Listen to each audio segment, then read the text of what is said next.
Il y a des endroits, si tu sais pas, tu passes devant sans t'arrêter. 80 rue Monge, Paris 5e. Le foyer Vietnam. Un resto, un refuge, une mémoire vivante. C'est pas un lieu comme les autres, c'est un bout du Vietnam, posé là, dans le cœur du quartier latin. Ce foyer, c'est un lieu associatif, solidaire, populaire. Pas de carte design, pas de buzz sur Instagram. Mais ici, les plats ont une âme. C'est une cuisine de transmission. Ce qu'on faisait à Saigon, à Hue, à Hanoï.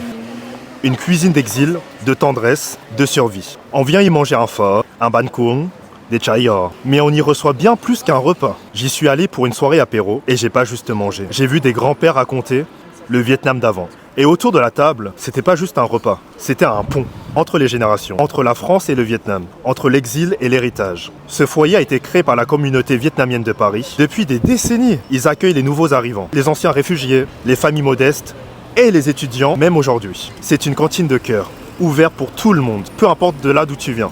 Un lieu où tu manges pour pas cher. Surtout, un lieu où l'on existe, où notre culture a encore une place, où nos récits ne sont pas oubliés. Mais dans ce foyer, quand tu vis entre deux cultures, t'as souvent l'impression d'être ni ici, ni là-bas. Mais ici, tu te rends compte que t'es pas seul, que d'autres avant toi ont marché sur ce fil, entre deux mondes, et qui t'ont laissé des choses, des saveurs, des gestes, des silences. Et autour d'un simple plat chaud, tu retrouves un peu de toi-même.